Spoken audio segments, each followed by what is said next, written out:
तो मैं भोपाल से हूँ, भोपाली हूँ, लेकिन इंदौर ज़्यादा दूर नहीं है, तो आपसे कनेक्ट कर सकती हूँ। यहीं की हूँ, मध्य प्रदेश की। सबसे पहले तो ये कहूँगी कि जैसा मैम ने बताया कि मैंने कैसे शुरुआत की, या स्कूल में थोड़ा सा दिमाग में था, तो हाँ, स्कूल में थोड़ा सा कहीं सोचा था, कहीं शायद पढ़ लिया होगा, कहीं सुन लिया होगा कि नहीं IAS ऑफिसर नाम की कोई चीज़ होती है। लेकिन तब ये भी नहीं पता था कि यार UPSC नाम की कोई एग्ज़ाम है, सिविल सर्विस एग्ज़ाम है, उससे और भी पोस्ट में आप सिलेक्ट हो सकते हैं, ऐसा कुछ नॉलेज नहीं था। जब मैं अपने कॉलेज लेवल में आई, जब कॉलेज में एडमिशन लिया, मैंने भोपाल से ही प्राइवेट इंजीनियरिंग कॉलेज से केमिकल इंजीनियरिंग किया है, और उस दौरान मुझे जब मैंने सोचना शुरुआत की कि क्या बनना है, कंटेम्पलेट किया कि एग्जैक्टली क्या करियर चाहती हूँ, तो लगा कि यार कहीं जो पुरानी ड्रीम थी, एक जो सपना था, वो अभी उसको सामने लाना चाहिए। फिर इस बारे में और पढ़ा, और तब खान स्टडी ग्रुप भोपाल में सेंटर वहाँ पे जैसे शुरू हो गया था, तो मेरा जो फाउंडेशन कोर्स है मैंने वहाँ से किया। और इस एग्ज़ाम के बारे में जो चीज़ें मुझे 1-2 साल में समझ में आई हैं, वो कुछ चीज़ें मैं आपसे शेयर करना चाहती हूँ। सबसे पहली चीज़ जो पहले जय और रचना हम दोनों बोल चुके हैं कि कंसिस्टेंसी।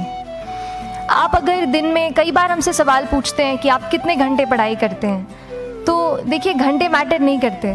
कोई 17-18 घंटे हमें नहीं पढ़ना है, उतना हम पढ़ भी नहीं सकते। एक दिन पढ़ सकते हैं, दूसरे दिन नहीं पढ़ पाएंगे।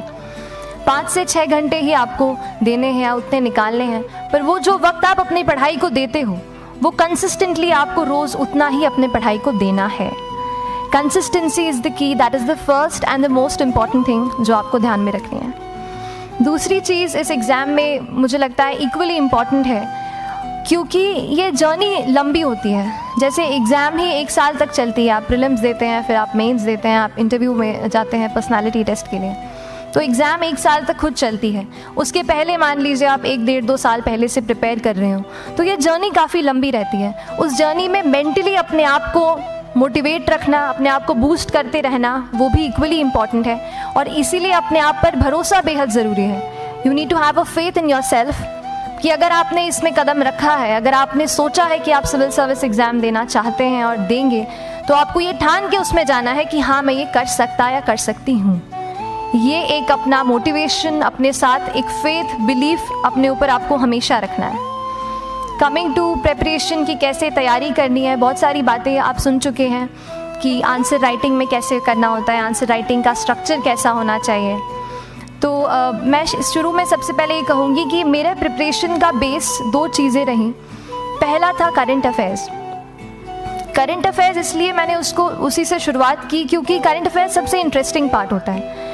कई बार आपको हिस्ट्री कभी बोरिंग लगेगी, कई बार आपको लगेगा ज्योग्राफी इतना, कभी हर किसी के अपने अपने फेवरेट्स होते हैं। तो मुझे वो 2 सब्जेक्ट्स लगते थे कि यार इतना मन नहीं करता है, लेकिन न्यूज़पेपर्स और करंट अफेयर्स में जो भी नया चल रहा है वो मुझे हमेशा इंटरेस्टिंग लगता था। इंटरनेशनल रिलेशंस में क्या हो रहा है, क्या सोशल रियलिटीज़ हैं, कहाँ क्या हुआ, उसका क्या इम्पैक्ट पड़ेगा एडमिनिस्ट्रेशन पे और हमारी कंट्री पे, तो उसको आप अपना एक बेस बना सकते हो।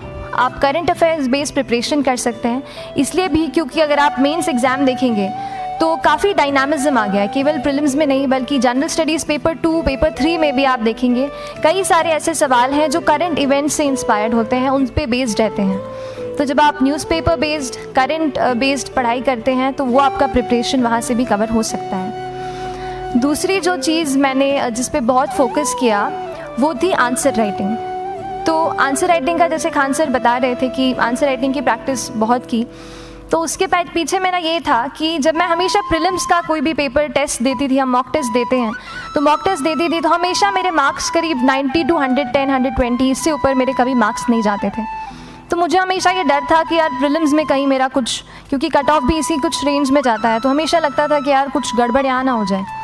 लेकिन जब मैंने आंसर राइटिंग की और मेंस एग्ज़ाम के बारे में जाना, तब मुझे लगा कि आंसर राइटिंग एक ऐसी चीज़ है, मेंस एक ऐसा फेज़ है सिविल सर्विस एग्ज़ाम का जहाँ पे आप अच्छे से तैयारी कर सकते हैं। And if you have written the answers, if you know कि you have covered the points well, if you have included उसमें कुछ आपने facts, international reports, government schemes, आपने कुछ ऐसे उसमें सॉल्व भी डाला है, तो जो रिज़ल्ट आएगा वो सेटिस्फैक्ट्री ही आएगा, अच्छा ही आएगा। तो मेंस एक ऐसा पार्ट है जिस पे आप काफ़ी बैंक ऑन कर सकते हो।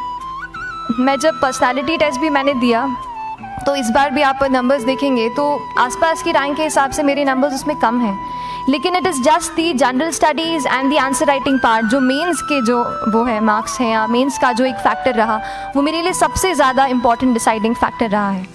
तो अपना एक्सपीरियंस यही बताऊंगी कि आंसर राइटिंग पे आप विशेष फोकस कीजिए। जैसा स्ट्रक्चर आपको बता ही चुके हैं कि इंट्रोडक्शन में कैसे आपको शॉर्ट रखना है, बॉडी एंड देन कंक्लूजन, उसमें छोटी चीज़ जैसे मैं अभी मेंशन कर रही थी, आप एक इंश्योर कीजिए कि देखिए जो भी एग्जामिनर आपकी कॉपी चेक कर रहे हैं वो दिन में 10, 15, 20 कॉपीज़ चेक कर रहे हैं, तो उन सब से आपको अलग कैसे आप अपनी कॉपी दिखा सकते हो, ये चीज़ आपका प्रेजेंटेशन और आप जिस तरीके से आंसर लिखते हो कंटेंट को, वो मैटर करेगा। आप इंश्योर कर सकते हैं कि आपके आंसर में कुछ फैक्ट्स, गवर्नमेंट की स्कीम्स, कुछ कमिटीज़ बैठती हैं, जैसे एक प्रिवेसी पे justice BN Shri Krishna committee की रिपोर्ट आई है, तो आप मान लीजिए आपको कोई प्रिवेसी पे सवाल आ गया तो आपने उन कमेटी का नाम कोट कर दिया। ऐसे बहुत सारी कमिटीज़ होती हैं। कुछ इंटरनेशनल रिपोर्ट्स आते हैं, वो आप उनको इनके बारे में लिख सकते हैं। इंडिया का मैप आप बना सकते हैं। मैंने सीख लिया था कि 10-15 सेकेंड्स में कैसे जल्दी से मैप बनाना है और उस पर कैसे पॉइंट कुछ करना है, कुछ लोकेट करना है। तो ये कुछ ऐसी चीज़ें हैं जो आपके आंसर्स को एनरिच करेंगी और प्रेजेंटेबल बनाएंगी। तो इस तरीके से आंसर्स पे जैसे हम क्लास करते हैं, लेकिन उसके साथ साथ आपको ये कोशिश करनी है कि 1 से 2 आंसर पर डे आपको ज़रूर लिखने ही लिखने हैं, apart from the test series that you are doing. Answer writing से 2-3 चीज़ें होती हैं, ना केवल हमारी एक लिखने का हमें समझ आता है हम क्या लिखते हैं कैसा है, पर हमारा कॉम्प्रिहेंशन भी इम्प्रूव होता है। हमें कितना समझ में आया वो भी हमें खुद समझ आता है जब हम आंसर्स लिखते हैं। और इसीलिए आंसर राइटिंग पे आप फोकस कीजिए, 1 से 2 आंसर ज़रूर लिखिए। और आंसर राइटिंग के बाद the third pillar of my preparation जो काफ़ी इंपॉर्टेंट जिसने रोल प्ले किया, that was tests and test series and mocks. देखिए हम पढ़ रहे हैं यहाँ पर, I will also come to the point कि हम कैसे दिल्ली, भोपाल और इंदौर में प्रिपेयर करके बिना दिल्ली जाए हम कैसे कर सकते हैं, I will come to that point. पर उसके पहले टेस्ट की थोड़ी बात कर लेती हूँ कि टेस्ट देना क्यों ज़रूरी है। हम ये जो एग्ज़ाम दे रहे हैं सिविल सर्विस की, एक ऑल इंडिया लेवल एग्ज़ाम है and this cut throat competition. तो उसके लिए आप केवल पढ़ते रहें, सारी बुक्स, मटेरियल्स, स्टैंडर्ड ये करंट का सब पढ़ लें, लेकिन अगर आप ये नहीं जज कर पाए कि आपका क्या लेवल है at an all India level, तो चीज़ें समझ में आप नहीं, मतलब आप आगे नहीं बढ़ पाएंगे या सही डायरेक्शन नहीं पकड़ पाएंगे। तो इसलिए आप टेस्ट से घबराइए मत। कई बार टेस्ट का इनर्शिया होता है, ऐसे लगता है कि जब तक पूरा सिलेबस कंप्लीट नहीं कर लूँ तब तक टेस्ट नहीं दूंगा, लेकिन सच में बात ये होती है कि जब तक हम GS के मतलब पेपर देने अंदर भी घुसते हैं ना, तब भी उस सेकंड पे लग रहा होता है कि कुछ छूट गया है हमारा। तो ये चीज़ होगी ही, इसीलिए ये मैं कभी मत सोचिए कि जब तक पूरा सिलेबस नहीं कर लूँ टेस्ट नहीं दूंगा। जैसे आपका एक थोड़ा बेस बन जाता है प्रिपरेशन का, आप टेस्ट दीजिए, चाहे वो प्रीलिम्स का MCQ का टेस्ट हो या मेंस का राइटिंग स्किल की प्रैक्टिस हो, टेस्ट पे आप फोकस कीजिए। उसके बाद टेस्ट केवल देने के लिए नहीं देना है, उसको एनालाइज भी अच्छे से करना है। When you get the answer hints, when you get the answer keys, analyse properly कि आपकी क्या गलती हुई है और उससे भी सीखने की कोशिश कीजिए कि क्या कुछ नया मुझे इस टेस्ट पेपर से या इस आंसर कॉपी से मिल सकता है। तो इस तरह से टेस्ट पे भी आप फोकस कीजिए। And I will come lastly to the point कि जब मैंने प्रिपरेशन शुरू की थी अपने कॉलेज के 2nd ईयर 3rd ईयर आते आते, तो मन में बहुत सारे फियर्स थे। मैं भी एक नॉर्मल फैमिली से हूँ, मेरे फैमिली में किसी ने आज तक सिविल सर्विस का पेपर भी नहीं लिखा था, तो मन में बहुत सारे फियर्स थे, डाउट्स थे, क्या होगा, कैसे होगा। तो हो सकता है आपके मन में भी ऐसा हो। और हम जैसे यहाँ रहते हैं, हम सोचते हैं कि दिल्ली जाना तो सबसे ज़रूरी है, उसके बिना तो ये एग्ज़ाम हो ही नहीं सकती। तो उस पर मैं एक चीज़ बताना चाहूँगी कि जैसे KSG जैसे इंस्टीट्यूट हैं, जो फैकल्टी भी हमें वही मिलती है जो दिल्ली में पढ़ा रहे हैं, तो ये एक बहुत पॉजिटिव पॉइंट है कि क्वालिटी का कोई दिक्कत नहीं आएगी।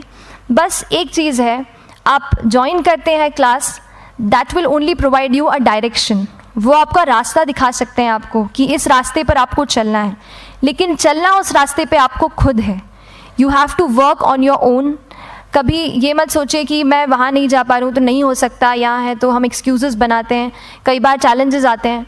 तो मैंने कॉलेज के साथ प्रिपरेशन की, तो उसमें भी काफ़ी दिक्कत आती थी। कभी कभार कॉलेज की एग्ज़ाम होती थी तो इसमें मैं अपना उतना वक्त नहीं दे पाती थी। तो उस मोमेंट पे फिर प्लानिंग ने मुझे बहुत हेल्प किया कि हम किस तरीके से अपने कॉलेज के एग्ज़ाम के लिए प्लान कर लें। जैसे मैंने इंजीनियरिंग की है और मुझे पता है कि हम इंजीनियर्स 1 महीने से ज़्यादा पहले से पढ़ते नहीं हैं। पढ़ते हैं क्या?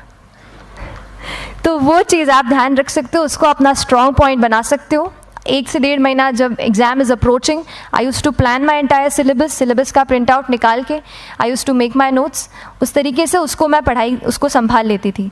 तो whenever you are managing those things together, focus on planning, किस तरीके से आप एक माइक्रो प्लान बनाएं, अपना डेली एक प्लान बनाएं, वीकली टारगेट सेट करें और एक ब्रॉड विजन दिमाग में रखें कि ब्रॉडली आप मंथ्स में क्या कवर करने वाले हैं। अगर आप प्लानिंग अच्छे से करते हैं तो ज़्यादातर पोर्शन आपका वहीं से कवर हो जाता है, और जब आप टारगेट्स बनाते हैं, उनको टिक करते हैं, तो एक सेंस ऑफ कंप्लीशन भी आपको मिलता है कि yes I am on the right path और मैं सही जा रहा हूँ या जा रही हूँ। तो इस तरीके से प्लानिंग पे भी इक्वली फोकस कीजिए। एंड बस यही सिंगल बिगेस्ट मैसेज मेरी तरफ से यही रहेगा कि आपने अगर ठान लिया है, अगर आप सोचते हैं कि आप ये एग्ज़ाम क्रैक कर सकते हैं, तो आपको रोकने वाला और कोई नहीं, आप खुद ही हो सकते हैं। तो खुद आप अपनी रुकावट कभी मत बनिए, एक्सक्यूज़ेस मत बनाइए। ऑब्स्टिकल ज़रूर आएंगे, उन्हें आपको चैलेंज करना है। Challenges are meant to be challenged.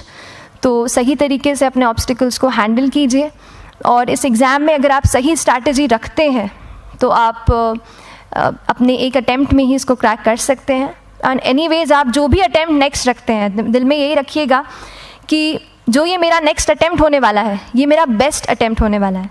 कभी भी इस एग्ज़ाम को हाफ हार्टेडली मत दीजिए कि चलो दे के देखता हूँ कैसा है पैटर्न का एग्ज़ाम का। अगर एग्ज़ाम का पैटर्न देखना है ना, तो घर पे 3 घंटा टाइम लगा के एग्ज़ाम दे दो, बस केवल पैटर्न देखने के लिए एग्ज़ाम अटैम्प्ट मत कीजिए। जब आप एग्जामिनेशन हॉल में जा रहे हैं या कोई अटैम्प्ट आपने सेट किया है, तो अपना सब कुछ उस एग्ज़ाम को दीजिए, अपना टाइम, एनर्जी, फोकस, जितना भी करेक्ट आप उसमें पॉजिटिविटी डाल सकते हैं उसको दीजिए, एंड पूरी तैयारी के साथ ही इस पेपर को दीजिए, and I am sure that you will succeed. So till then, all the very best to you and good luck. Thank you so much.